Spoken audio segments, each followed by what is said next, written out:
हाथ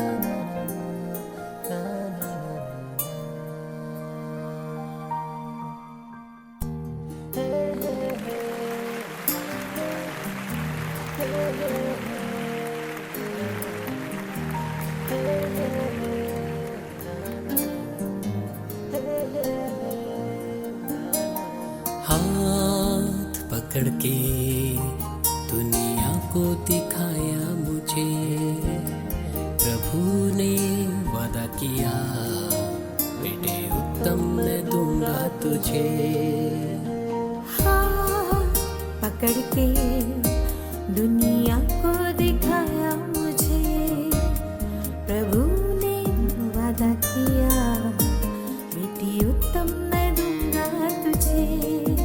खूबसूरत वो दिन आज आया, प्रभु तूने हम दोनों को मिलाया। खूबसूरत वो दिन आज आया, प्रभु तूने हम दोनों को मिलाया।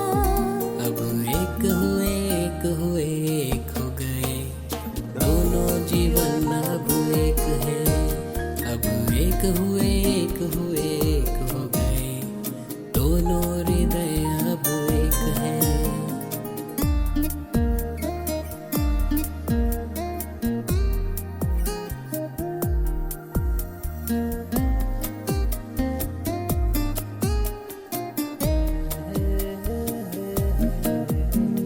चाहे बीमारी गरीबी, जीवन साथी जो होंगे वो आप हैं। खुशियों या आंसू बहाए, जीवन साथी जो होंगे वो आप हैं। चाहे बीमारी गरीबी, जीवन साथी जो होंगे वो आप हैं। खुशियाँ हो या आंसू बहाए, जीवन साथी जो होंगे वो आप हैं। अब एक हुए एक हुए एक हो गए, दोनों जीवन अब एक है। अब एक हुए एक हुए एक हो गए, दोनों हृदय अब एक है। अब एक हुए एक हुए एक हो गए, दोनों जीवन अब एक है। अब एक हुए एक हुए एक हो गए, दोनों हृदय अब एक है। पवित्र पवित्र करुणामय प्रेमी पिता प्रभू येशू ख्रिस्ताच्या गोड आणि सर्व सामर्थ्य नावाने तुझ्या अनुग्रहाच्या सिंहासनाच्या समोर येते। तानाने गोड पवित्र सेनाधीश पिता, आज इस सुबह के समय में आपके पवित्र चरणों में आने के लिए आपने हमें सौभाग्य दिया, इसलिए कोटि कोटि धन्यवाद। बेटी आपकी दासी रजनी, उसका विवाह प्रभु वॉल्टर के साथ आयोजित किया है और आज वही विवाह है प्रभु आपके पवित्र मेरे महान पवित्र पिता। इसलिए ये सब कुछ योजना जो आपने बनाई इसे सक्सेस आप करा रहे, इसलिए हम सारा आदर सारी महिमा आपको ले रहे हैं। तो प्रभु हम आपको धन्यवाद देते हैं, हमारे धन्यवाद के बलिदान को तू स्वीकार कर। अभी जो हम भेंट आपको दे रहे स्तुति आराधना उसे तू स्वीकार कर, आशीष दे प्रभु। ये हमारी विनती है, सारा आदर सारी महिमा सारी प्रशंसा सारा गौरव मैं आपको देते हैं प्रभु यीशु मसीह के मीठे और पवित्र सामर्थ्य नाम से प्रार्थना करते हैं, आमीन। हम खड़े हो जाए।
देव आहे, सर्व सामर्थ्य देव आहे, त्याच्यासारखा कोणी नाही. आज जो दिवस त्याने दिलेला आहे, किती लोकांनी तर तो दिवसही पाहिला नाही, किती लोक या जगीचं सोडून गेले आहेत, पण आपण आहोत. आणि आजचा हा जो चांगला सुंदर दिवस दिला आहे, त्याबद्दल आपण देवाला धन्यवाद देऊया. त्याला आपल्याकडून काही नको, त्यांनी सगळं काही दिलेलं आहे आपल्याला. त्याला आपल्या होटांचा अर्पण हवा आहे, या होटातून निघणारं धन्यवादाचं बलिदान हवं आहे. तरी आपण त्याला धन्यवादाचं बलिदान देऊ.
கல்யாணமே வைபோகமே திருமணத்தில் கொண்டாட்டமே.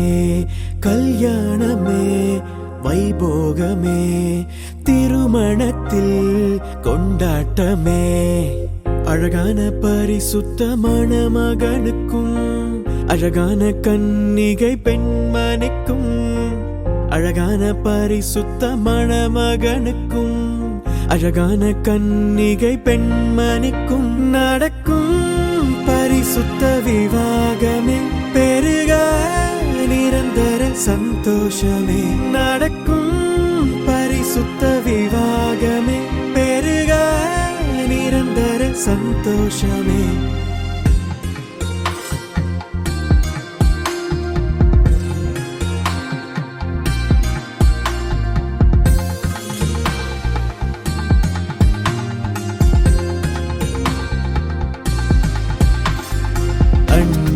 பரிமாற ஓர் துணையாய் ஆசையோடு பார்க்கின்ற இதயத்திற்கு, அன்பை பரிமாற ஓர் துணையாய் ஆசையோடு பார்க்கின்ற இதயத்திற்கு ஆண்டவரின் ஆசீர்வாதம் பொழிகின்றதே. சந்தோஷ மலர்கள் மலரட்டுமே.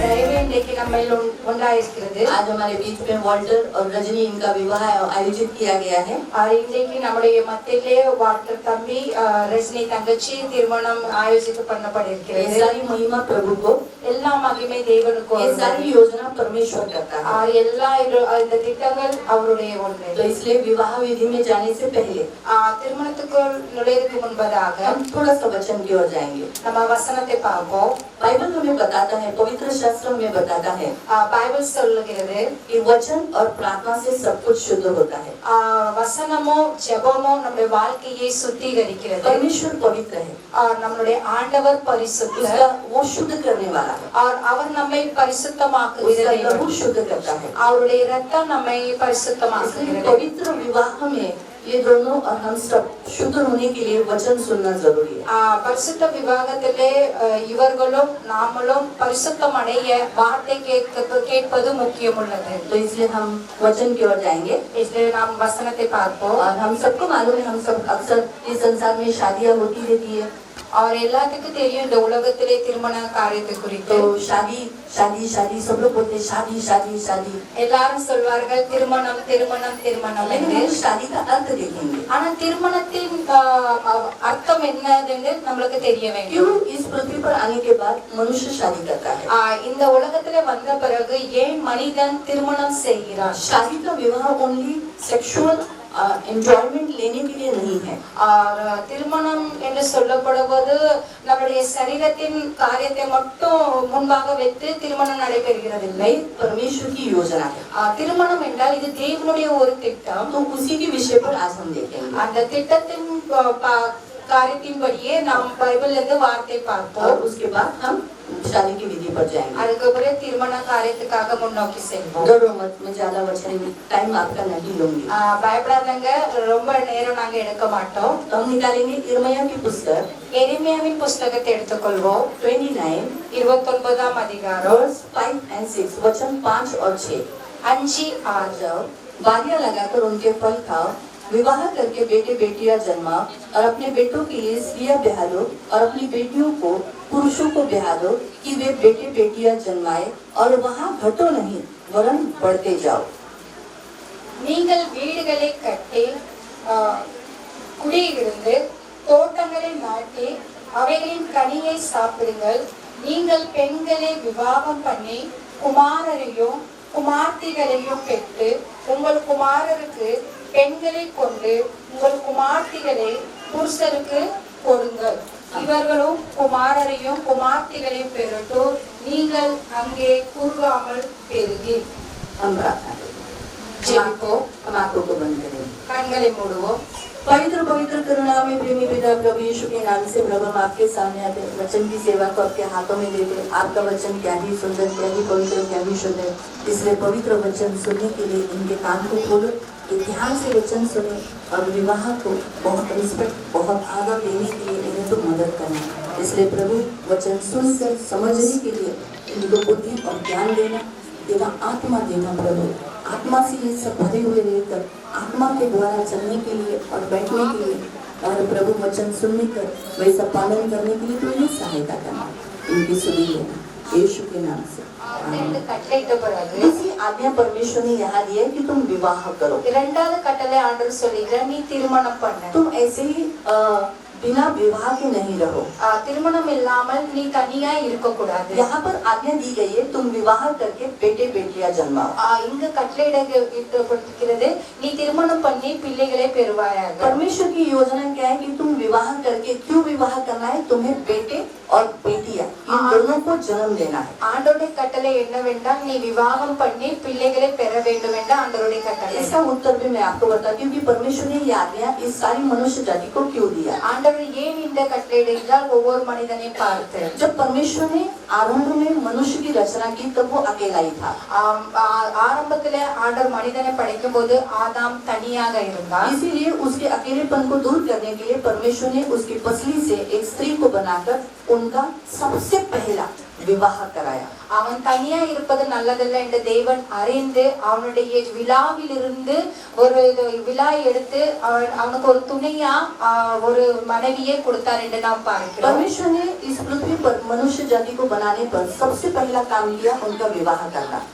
ஆண்டவர் மனிதனை படைக்கும் போது முதல் காரியத்தை செய்தார், அவருடைய விவாகத்தை ஏற்படுத்தினார். और इसीलिए उन्होंने परमेश्वर ने उस समय उन्हें ब्लेस किया, उन्हें आशीष दिया। அவங்களை ஏற்படுத்தின பிறகு ஆண்டவர் அவர்களை ஆசீர்வதித்தார். जेनेसिस चैप्टर 1 उसमें आप 28 में पढ़ सकते हैं। परमेश्वर ने उनको मल्टीप्लिकेशन यानी बढ़ने का आशीष दिया कि तुम बढ़ो, आदियागम हो जाओ। ஆதியாகமம் 1:28 நாம் வாசிப்போம், அவங்களை படைத்து ஆண்டவர் அவங்களை ஆசீர்வதித்து பலுகி பெருக வேண்டும் என்று तो கட்டளையிட்டார். मल्टीप्लिकेशन होने के लिए बच्चे की जरूरत है।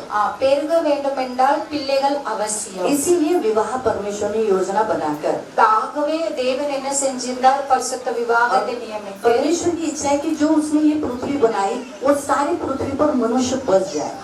ஆண்டவர் என்ன நினைத்தார், இந்த உலகத்தை நான் படைத்திருக்கிறேன், இந்த உலகத்திலே மனிதர்கள் ஆளுகை செய்ய வேண்டும். पृथ्वी उसकी खाली रहने के लिए उसने नहीं बनाई। இந்த உலகத்தை படைக்கும் போது அது வந்து காலியா இருக்க வேண்டும் தேவன் என்று சித்தம் भरने के लिए बनाई। அதை பெருகி அதையெல்லாம் நிரம்பி இருக்கத்தக்க மனிதனை ஆண்டவர் படைத்தார். तो फिर भरेगी कैसे? அப்ப அந்த நிரம்பி இருக்க என்ன செய்ய வேண்டும்? और परमेश्वर व्यभिचार नहीं कर सकता, व्यभिचारियों से वो प्रसन्न नहीं रहता, वो पवित्र परमेश्वर है, इसीलिए उसने पुरुष के लिए स्त्री को बनाया।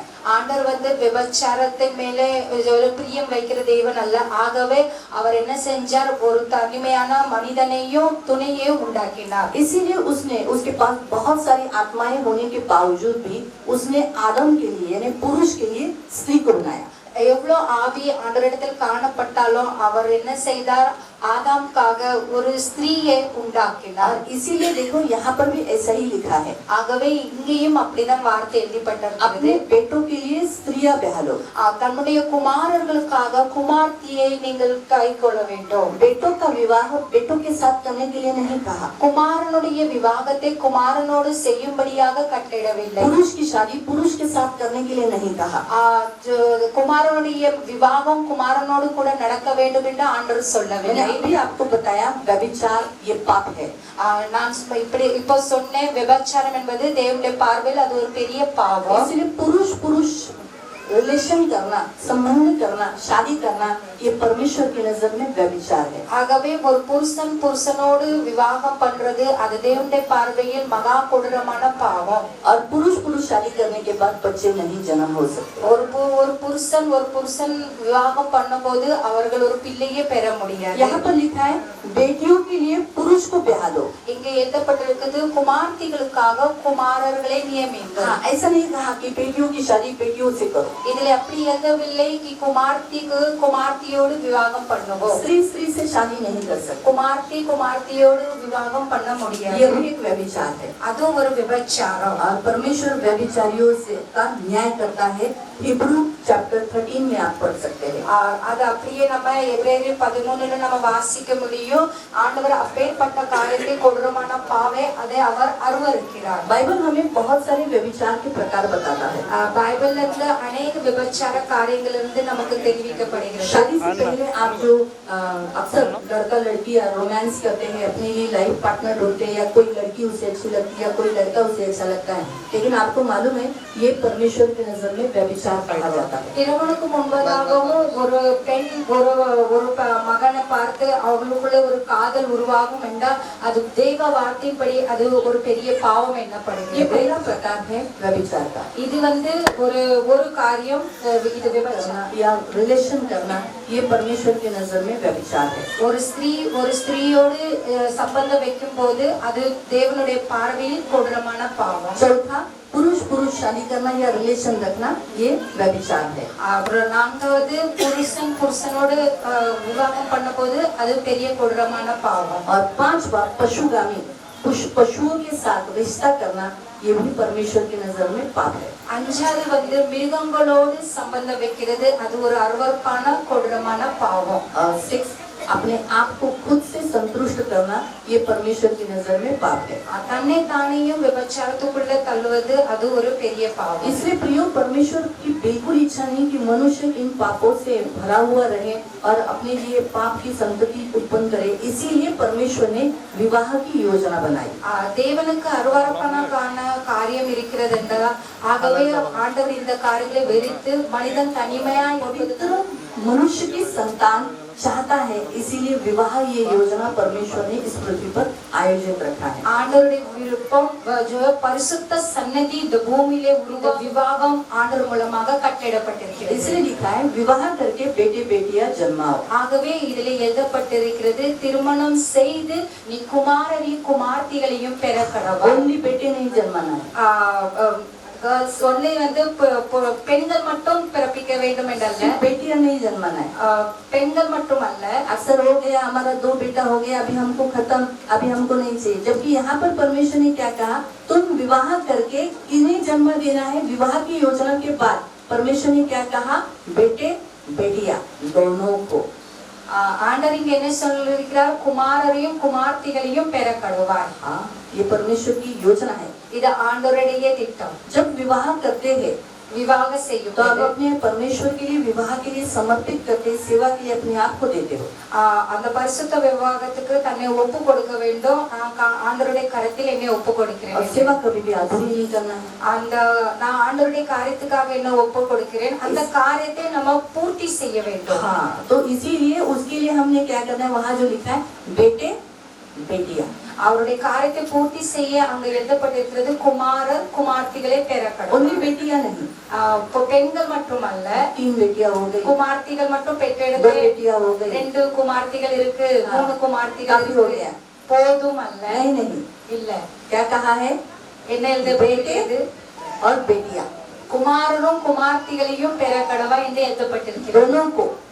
இரண்டையும். हाँ, तब आप परमेश्वर की योजना सक्सेस करते हो, आप समर्पित करते हो, आप उनकी योजना को, परमेश्वर की योजना को पूरा करने का एक साधन पृथ्वी पे बनते हो। இதன் மூலமாக ஆண்டவருடைய திட்டம் அதில் பூர்த்தி ஆகப்படுகிறது. நாம் முழுவதுமாக ஆண்டவர்கிட்ட தன்னை ஒப்படைக்கிறோம். परमेश्वर की बिल्कुल इच्छा नहीं कि आप घटे हुए हो। ஆண்டவருடைய இசைக்கு நீ குறைவாக இருக்க यहाँ வேண்டும். स्पष्ट रीति से लिखा है, वहाँ घटो नहीं, पर क्या करो, बढ़ते जाओ। நீங்க கீழாகாமல் இன்னும் மேலோக்கி பெருகி கொண்டே இருக்க கடவுள். आप प्रभु बिल्कुल नहीं चाहता आप कम लोग हो। ஆண்டவருடைய விருப்பம் அல்ல நீங்க குறைவாக எண்ணிக்கை இருக்க வேண்டும். बहुत बार ऐसे मन में आता है इतनी महंगाई है, क्यों इतने घर में ये करना है, जब परमेश्वर कौवे के बच्चों को खिला सकता है। वो लोग कोई फैमिली प्लानिंग नहीं करते हैं, कौवे के लोग करते हैं, करते हैं क्या? कौन ऐसे आप बोलोगे, जब वो कौवे को बच्चे को खिलाता है तो क्या हमारे बच्चे जो अनमोल है क्या उन्हें न खिलाएगा? நம்ம சில நேரம் யோசிப்போம் இவ்வளவு விலைவாசியில என்ன பிள்ளைகளை பெற்றெடுக்க வேண்டும் என்று. ஆனா ஆண்டோட வார்த்தை சொல்கிறது காக்கைகளை போஷிக்கிற தெய்வன் உங்களை போஷிக்க வல்லவராய் இருக்கிறார் என்று. அப்போ நம்ம இந்த நினைவில் இருக்க வேண்டும், என் பிள்ளைகளையும் தேவன் போஷிக்க வல்லவராய் இருக்கிறார். हमारा परमेश्वर है, महंगाई का असर हमें कभी नहीं होगा। நம்முடைய ஆண்டவர் சர்வ வல்லவர். விலைவாசி கூடும்போது அதுல நம்ம குறைந்து போக மாட்டோம், कभी भी नहीं। குறைந்து போக மாட்டோம். यहोवा हमारा चरवा है, मेरा चरवा है, ஆண்டவரின் மேய்ப்பராய் இருக்கிறார், நம்முடைய மேய்ப்பராய் இருக்கிறார், உங்களுடைய மேய்ப்பராய் இருக்கிறார். कोई घटी नहीं। ஒரு குறையும் இல்லை. तो ये हमारा परमेश्वर है। நம்முடைய ஆண்டவர் பெரியவர். इसलिए प्रियो, विवाह ये परमेश्वर की योजना है விவாகம் என்பது ஆண்டவருடைய பெரிய ஒரு திட்டம். और मनुष्य बढ़ने के लिए, इस संसार में मनुष्य की संख्या परमेश्वर के राज्य में बढ़ने के लिए ये परमेश्वर की योजना बनाई है। மனிதர்களுடைய எண்ணிக்கை பெருகி கொண்டே இருக்கத்தக்க இது தேவனுடைய திட்டம், இது பரலோக திட்டம். इसलिए विवाह एक ऐसा रिश्ता है जिसमें इंसान आध्यात्मिक रीति से, भावनिक रीति से, मतलब स्पिरिचुअली और मेंटली और फिजिकली भी वो अटैच हो जाते हैं, एक बंधन में बंध जाते हैं। விவாகம் என்பது சரீர பிரகாரமாக ஆவிக்குரிய பிரகாரமாக எண்ணங்களிலும் சிந்தனைகளிலும் ஒரே ஒன்றாகி விடுகிறார்கள். இது தேவனுடைய ஒரு பெரிய திட்டம். इसलिए परमेश्वर ने कहा जो कुछ तुम पृथ्वी पर बांधोगे वो स्वर्ग में बंधेगा। ஆகவே ஆண்டவர் சொல்கிறார் பூலோகத்திலே நீங்கள் எதை கட்டுவீர்களோ அது பரலோகத்திலும் கட்டப்படும். इसलिए विवाह एक ऐसा बंधन है जो पवित्र बंधन, ऐसा बोझ का बंधन नहीं है कि अरे बाप रे क्यों मैंने शादी किया, ये मेरे को, ऐसा नहीं। ये ऐसा एक बंधन है जो यहाँ बनता है और बंधे जाने के कारण आप स्वर्ग में भी बन जाते हो। விவாகம் என்பது ஒரு பரிசுத்த விவாகம், பாரமான விவாகம் இல்ல. எதற்காக கல்யாணம் செய்து ஐயோ இது பாரமா இருக்கிறது இல்ல, இது ஒரு பரிசுத்தமான விவாகம். இது இங்க கட்டப்பட போது பரலோகத்திலும் இந்த விவாகம் கட்டப்படுகிறது. इसीलिए बाइबल के अनुसार इब्राहिम की पत्री अध्याय 13 उसके 4 वचन में எபிரேயர் 13:4 எழுதப்பட்டிருக்கிறது कि विवाह हम सब में आदर की बात समझी जाए। விவாகம் என்பது கனமுள்ளதாய் இருக்கிறது. हालेलुया, அல்லேலூயா, हालेलुया, அல்லேலூயா, हालेलुया, बोले हालेलुया, हालेलुया। विवाह हमारे लिए आदरणीय बात समझी जाए। விவாகம் என்பது அது பரிசுத்த விவாகம் கனமுள்ளமானதாய் இருக்கிறது. हम विवाह जिसे कर रहे, हम परमेश्वर ने इस योजना को बनाया उसको हम रिस्पेक्ट देना चाहिए। ஆண்டவர் பண்ணியிருக்க இந்த திட்டத்துக்கு நம்ம கனம் கொடுக்க வேண்டிய அவசியமா இருக்கிறது. और बाइबल हमें बताती है பைபிள் சொல்லப்படுகிறது कि वो अपनी कलीसिया को, அவர் தன்னுடைய சபையை हाँ, वो अपने बाजू में शुद्ध करके पवित्र कर कर अपने बाजू में खड़ी करता है। அந்த சபையை பரிசுத்தமாக்கி அவர் நிலைநிறுத்துகிற தேவனாய் இருக்கிறார். हम पढ़ सकते हैं इफिसियों की पत्री अध्याय 5 में எபேசியர் 6:5. எபேசியர் 6:5 எழுதப்பட்டிருக்கிறது. 5 इफिसियों 5 अध्याय எபேசியர் 5 அதிகாரம் और उसका हम पढ़ेंगे 26 से அதிலே 26 25 से पढ़ வசனத்திலிருந்து படிப்போம். 25 से पढ़ लेंगे। हे पतियों, अपनी अपनी पत्नी से प्रेम रखो, जैसे मसीह ने कलीसिया से प्रेम करके अपने आप को उसके लिए दे दिया कि उसके वचन के द्वारा, देखो ध्यान से, उसको वचन के द्वारा जल का स्नान से शुद्ध करके पवित्र बनाए और एक ऐसी तेजस्वी कलीसिया बनाकर अपने पास खड़ी करे। क्या लिखा है यहाँ पर? अपने पास खड़ी करे, और जिसमें न कलंक, न छुरी, न कोई और एक ऐसी वस्तु, वरन पवित्र और निर्दोष। 27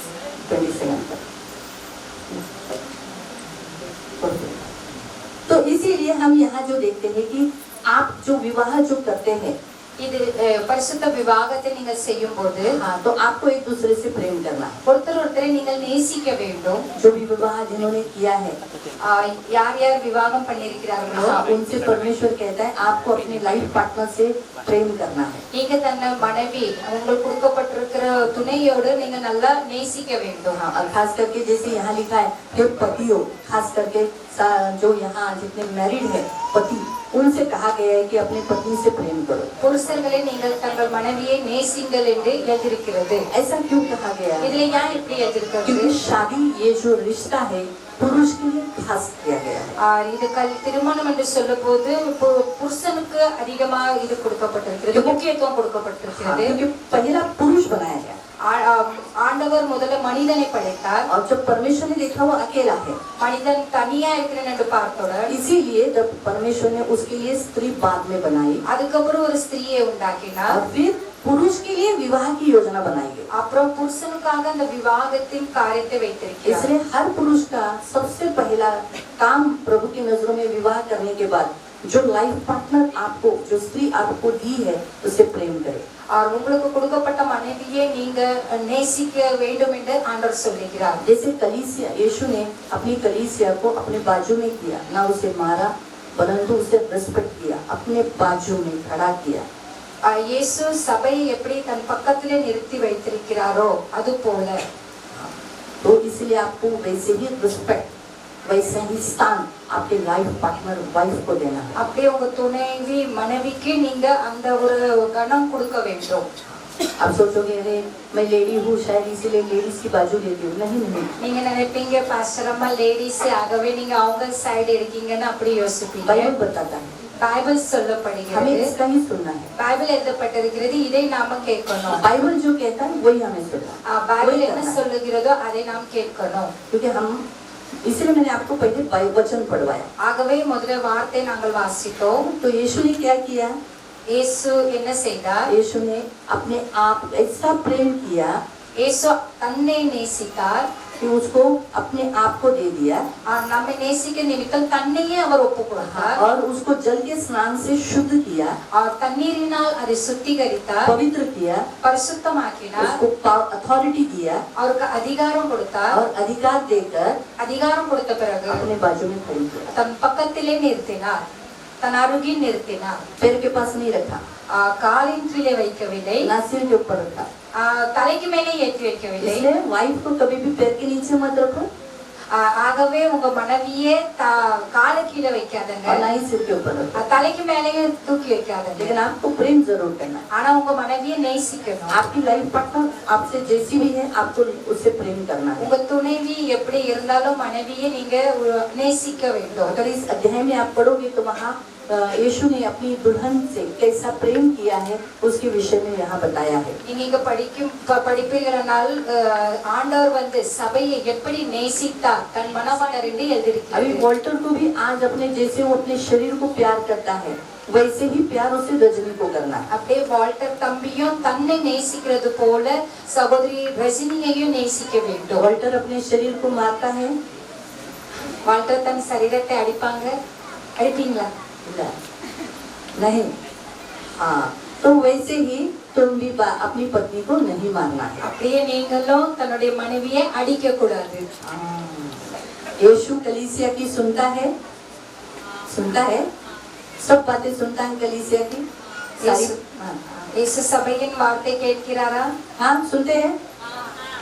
मैं पुरुष भाइयों को पूछ रही हूँ, यीशु कलीसिया की बात, कलीसिया की प्रार्थना है, कलीसिया की आवाज सुनता है, सुनता है। वैसे ही तुम्हें भी अपनी पत्नी की आवाज को सुनना है, அப்படியே நீங்களும் உங்க மனைவியின் சத்தத்தை கேட்கணும். उसकी सुनना।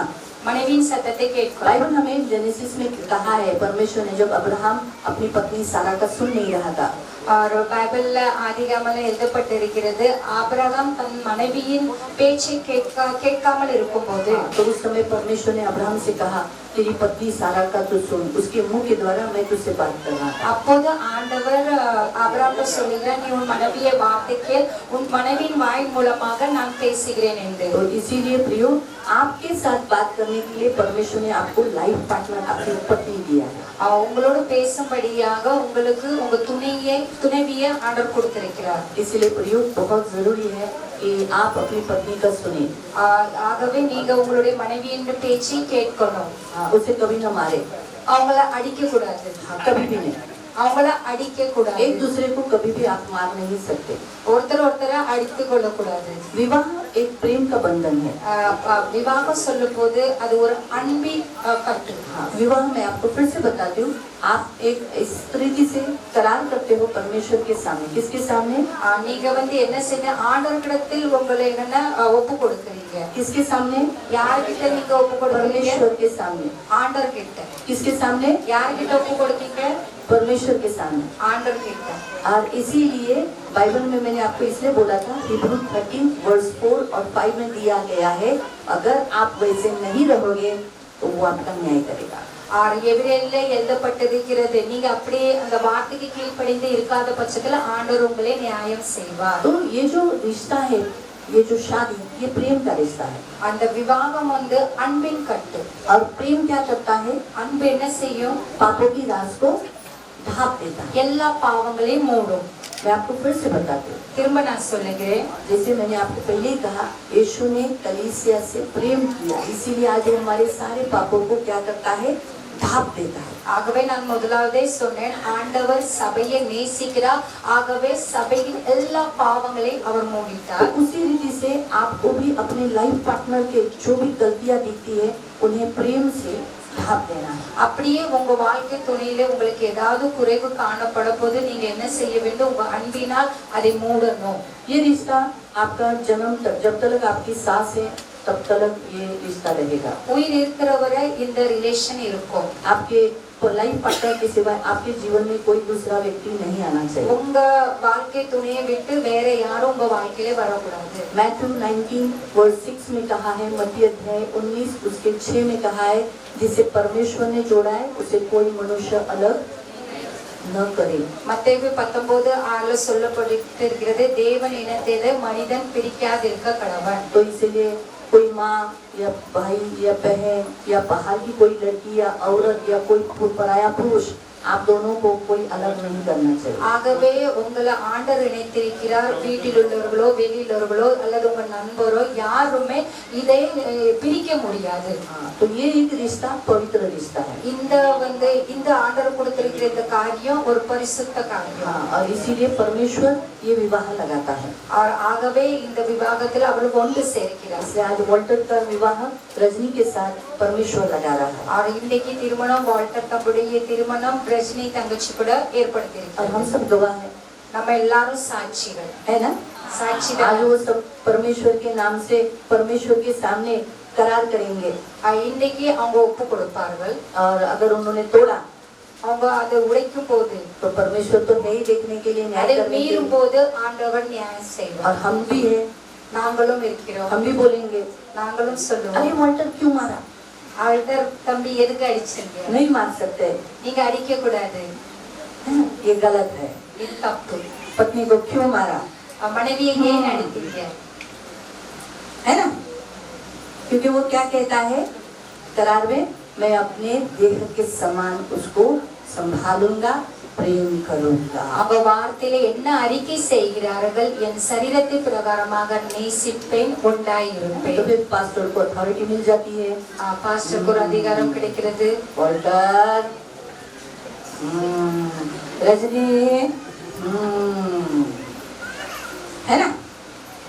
तो इसीलिए प्रियो याद रखो, इसलिए आप सब गवाह है பிரியமானவர்களே, நீங்கள் இதற்கு சாட்சியா और இருக்கிறீர்கள். आपकी उपस्थिति उन्हें ब्लेसिंग भी देगी, உங்களுடைய இந்த இடத்திலே இது சாட்சியா இருக்கிறது. ये बने रहेंगे। இவங்க ஒன்றாய் இருப்பார்கள். हालेलुया। हालेलुया। आपको समझ में आया शादी? உங்களுக்கு இப்ப புரிந்ததா திருமணம் என்றால் என்ன? इसलिए शादी जिनकी हुई नहीं है, இன்னுவரை யாருக்கு திருமணம் ஆகவில்லையோ तो माइंड प्रिपेयर करना, शादी करना ही करना, कभी करना है वैसा। அவங்களுடைய நினைவை கரெக்டா இது பண்ணிருங்க, எப்போ செய்ய வேண்டும். मम्मी मम्मी करके बैठने वाले, मम्मी मम्मी मम्मी, मम्मी बोलो मम्मी मम्मी नहीं, क्योंकि शादी होने के बाद बाइबल बताता है कि तुम 2:24 में, जेनेसिस 2:24 में आप पढ़ सकते हैं कि वो माता पिता से दूर होकर अपनी पत्नी से जुड़ा रहता है। அப்படியே பைபிள்ல எழுதப்பட்டிருக்கிறது, தாயின் தகப்பனை விட்டு அவன் மனைவியோடு இசைந்திருப்பான் என்று. और उसे अपनी पत्नी से शांति मिलती है, और மனைவி மூலமாக அவனுக்கு ஒரு சமாதானம் கிடைக்கிறது. तो इसीलिए शादी होने के बाद ज्यादा करके जो पहले मम्मी मम्मी बोलते थे, बाद में अपनी पत्नी का नाम लेना चालू कर देते हैं।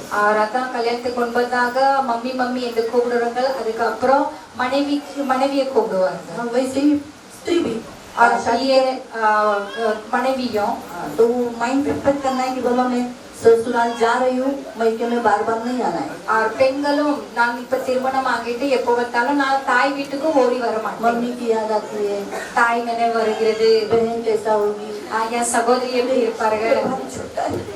என் பையன் என் தம்பி ரொம்ப சின்னவனா இருக்கிறான். वो एक बार शादी हो गई, तो शादी एक ऐसा रिश्ता है जिससे आप उसके साथ रिलेशन करने के लिए, रिश्ता पूरी जिंदगी निभाने के लिए आप चल रहे हो। கல்யாணம் என்று தேவன் நினைக்கிறது, உண்டாக்கி பிறகு நீங்கள் ஒருவருக்கு ஒருவருக்காக வாழ்க்கை ஏற்படுத்த வேண்டும். तो ये अनमैरिड लोगों के लिए खास मेरा सजेशन है, திருமணம் ஆகாதவங்களுக்கு நாங்க சொல்லுகிறோம், तो माइंड प्रिपेयर करके फिर विवाह करो। அவங்க மைண்ட செட் பண்ணிட்டு அதுக்கப்புறம் நீங்க திருமணம் பண்ணுங்க. फिर बाद में नहीं बोलने का अरे मुझे ये सब हुआ ये सब हुआ, ऐसा नहीं। அதுக்கப்புறம் நீங்க ஏதோ ஒரு காரணம் சொல்லி கொண்டே क्योंकि இருக்க. पुरुष के लिए अपनी पत्नी की रक्षा करना, उसके साथ रहना, उसका स्टैंड फर्म, उसके लिए खड़े रहना, ये ड्यूटी आपको करना पड़ता है। அவன புருஷனுடைய வேலை மனைவியை பாதுகாக்கிறது, அவளுக்கு சப்போர்ட் கொடுக்கிறது, எல்லாம் உதவி செய்கிறது, எல்லாம் காரியம் ஒரு புருஷனுக்கு वैसे நியமிக்கப்பட்டிருக்கிறது. स्त्री को भी அப்படியே சகோதரிக்கும் पति के लिए स्टैंड फर्म रहना पड़ता है। மனைவி தன் புருஷனுக்கு ஒரு உதவியாகவும் துணையாகவும் இருக்க வேண்டும். प्रभु आपको आशीष दे। ஆண்டவர் உங்களை ஆசீர்வதிப்பார். हम प्रार्थना करेंगे நாம் செபிப்போம். और फिर हम शादी की विधि की ओर आगे बढ़ेंगे। கல்யாணத்துடைய காரியத்துக்கு நாம் முன் செல்வோம். हम प्रार्थना करें। நாம் செபிப்போம். पवित्र पवित्र करुणामय प्रेमी पिता, प्रभु यीशु के नाम से प्रभु हम आपके सामने आते हैं। धन्यवाद देते प्रभु वचन के लिए। प्रभु आपने जो वचन हम सबको सुनाया, हम सब सुनेंगे प्रभु, इन सबको प्रभु स्मरण रखने के लिए मदद करना, करुणा दया रखना प्रभु। तेरी इस योजना के लिए पवित्र पिता, आज ये इन समझ में आ चुके हैं प्रभु कि विवाह मतलब परमेश्वर की सेवा करना, परमेश्वर की इस सेवा के लिए अपने आप को दे देना। तो प्रभु वॉल्टर और रजनी आज इस सेवा के लिए दोनों तैयार है प्रभु, और आगे इन्होंने निर्णय लिया कि आज वो लोग आपके सामने करार करेंगे कि हम एक दूसरे के साथ फेथफुल रहेंगे, जब तक हम में सांस है हम एक दूसरे के बने रहेंगे और दोनों मिलकर आपकी सेवा करेंगे। देखिए प्रभु, विवाह एक सेवा है। धन्यवाद प्रभु। तो इसके लिए प्रभु आप हमारे बीच में हो, इस विवाह योजना को आशीषित करो प्रभु, और इन सभी आए हुए लोगों को भी आशीषित करो यीशु के नाम से। Praise the Lord, hallelujah. अब हम शादी की विधि की ओर जाएंगे। अच्छा यहाँ जाएं। ஆத்துமா வாழ்வது போ நீ எல்லாவற்றிலும் வாழ்ந்து சுகமாயிரு மகளே, பிரியமானவளே, உன் ஆத்துமா வாழ்வது போ நீ எல்லாவற்றிலும் வாழ்ந்து சுகமாயிரு மகளே. வாழ்க்கை என்பது போராட்டமே, நல்ல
वो हाथ से लो, वो हाथ दो उसको। हाँ आ जाओ, तुम इधर खड़े रहो। मैं वॉल्टर सत्य कहता हूँ यीशु के नाम से रजनी के साथ मेरा विवाह होने में कोई रोक टोक नहीं है। मैं रजनी यीशु के नाम से सत्य कहती हूँ वॉल्टर के साथ मेरा विवाह होने में कोई रोक टोक नहीं है। क्या वॉल्टर तुम इसे रजनी को अपनी विवाहिता पत्नी होने के लिए ग्रहण करते हो? हाँ मैं इसे अपनी पत्नी ग्रहण करता हूँ। क्या तुम वायदा करते हो कि परमेश्वर प्रभु यीशु की व्यवस्था के अनुसार उसके साथ मिलकर रहूंगा, बीमारी क्लेश सभी परिस्थिति में उसे प्रेम करके इज्जत करके शांति बनाए रखूंगा और अपने पास से कभी इसे अलग नहीं करूंगा, जब तक तुम जिंदा हो इसे अपनी बनाए रखूंगा? हाँ मैं ऐसा ही करूँगा। जोर से बोलो।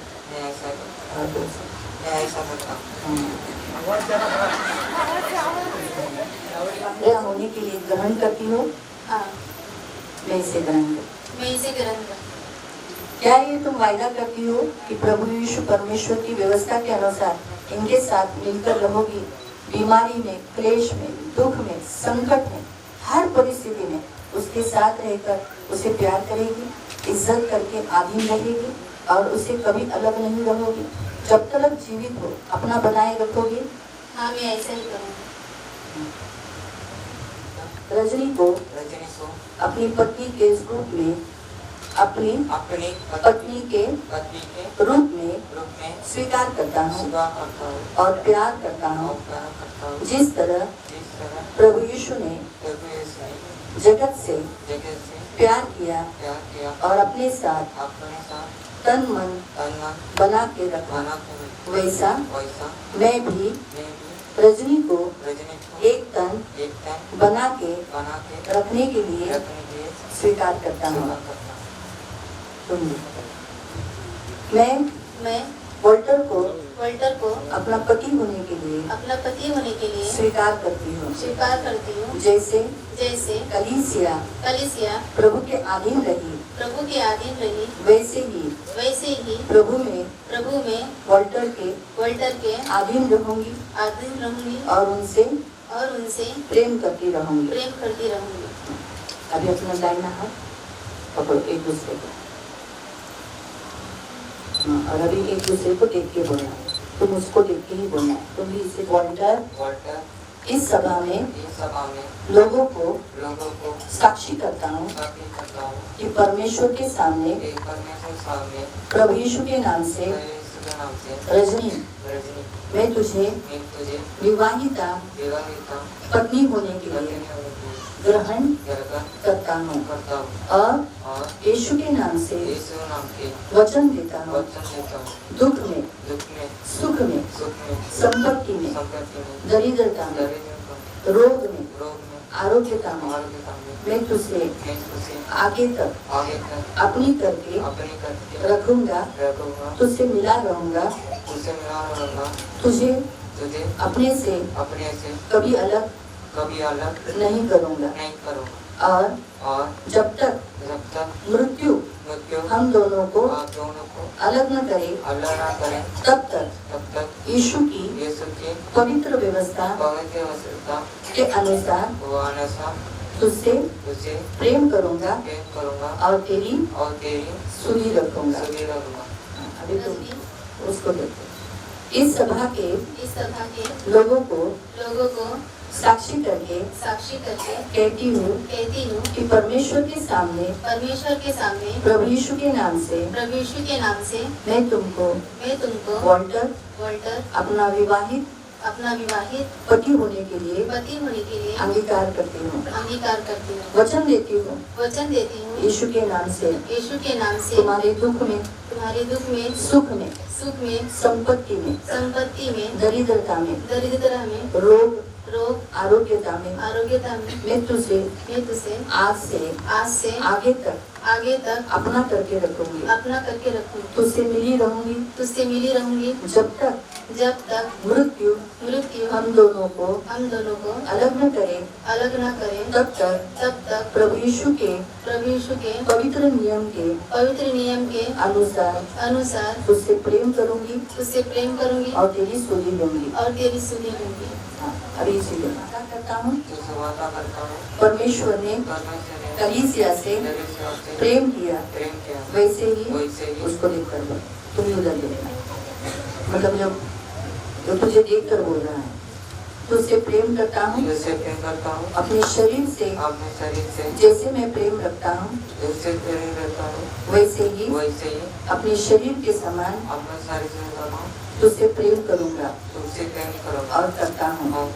जिस तरह यीशु मसीह ने हमें सुरक्षित किया है, वैसे मैं तुम्हें सुरक्षित रखूंगा, प्रेम करूंगा, तुम मेरे लिए अनमोल हो। वॉल्टर तुम्हें वादा करती हूँ जैसे कलीसिया प्रभु के अधीन रहती है, वैसे आज से मैं तेरे अधीन रहूंगी। एक दूसरे कैसे हाथ पकड़ना और खड़े रहना। नाम से प्रभु आज हमको हम सब आपका भवन में इकट्ठा होकर प्रभु आप दिया है, वो कुटुंब में हम शामिल होने के लिए, ये कुटुंब को आशीष करने के लिए प्रभु आप हमको इतना बड़ा सौभाग्य दिया। प्रभु ये कुटुंब को आप पहले से आदि से आप चुना है। प्रभु यीशु ये कुटुंब को बहुत आशीष करना, प्रभु ये लोगों को कुटुंब को बढ़ा के देना, प्रभु यीशु आनंद देना, शांति देना, हम देव तक प्रभु यीशु मसीह। प्रभु कोटि कोटि धन्यवाद करता हूँ, यीशु धन्यवाद करता हूँ। प्रभु आपका भवन में प्रभु का एक अच्छा कार्यक्रम प्रभु आप किया, अच्छा एक शादी आप करवाया। प्रभु उससे धन्यवाद करता हूँ, यीशु धन्यवाद करता हूँ। दोनों को बहुत आशीष करना प्रभु, दोनों को बहुत आशीष करना। प्रार्थना यीशु के नाम से बोलकर अपनी जगह पर अपने समान तुझे अधिकार देता हूँ और इस चेन के द्वारा, सोने के गहने के द्वारा तू मेरे लिए गहने के समान अनमोल है, बहुत प्रतिष्ठित है, इसीलिए मैं तेरी प्रतिष्ठा करता हूँ। ताली बजाएं।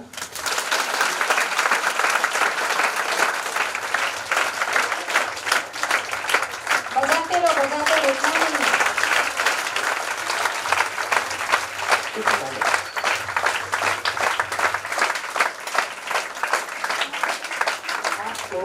आपको मेरा विवाहिता पति ग्रहण करके आज मैं मेरी देह के ऊपर आपको अधिकार देती हूँ और इस अनमोल वस्तु के द्वारा आप मेरे लिए अनमोल हो, इसीलिए मैं आपकी प्रतिष्ठा करती हूँ।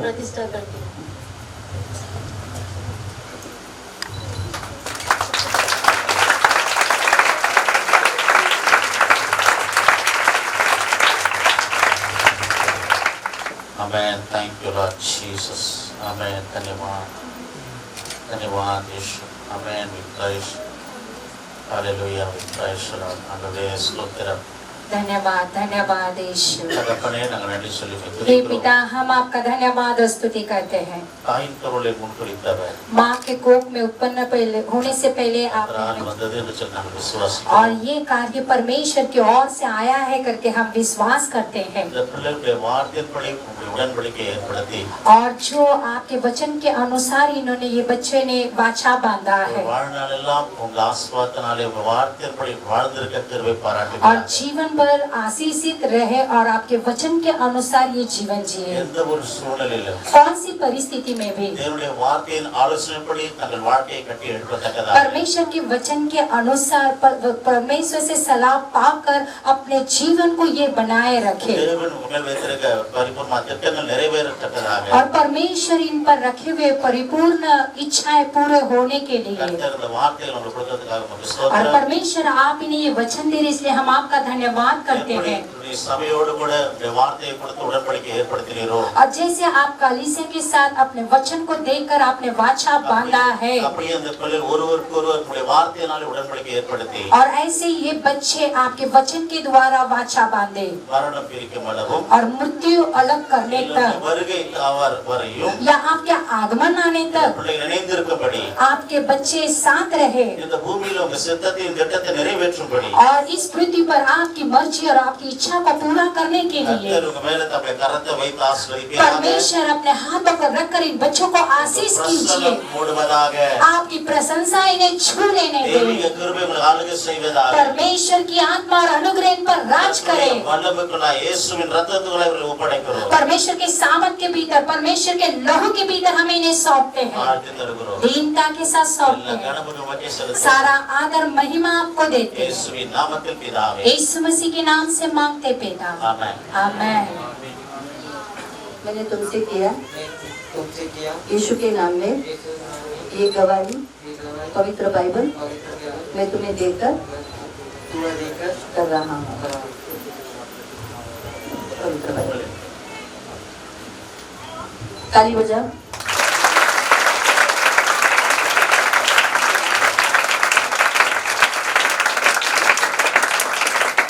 प्रभु यीशु के नाम से जो प्रभु यीशु मसीह के नाम से मैंने तुमसे करार किया, मैंने तुमसे करार किया, उसके गवाह उसकी गवाह ये पवित्र शास्त्र है, ये पवित्र शास्त्र है, बाइबल है बाइबल है, जो मैं तुम्हें दे रही हूँ। जो मैं तुम्हें दे रही हूँ।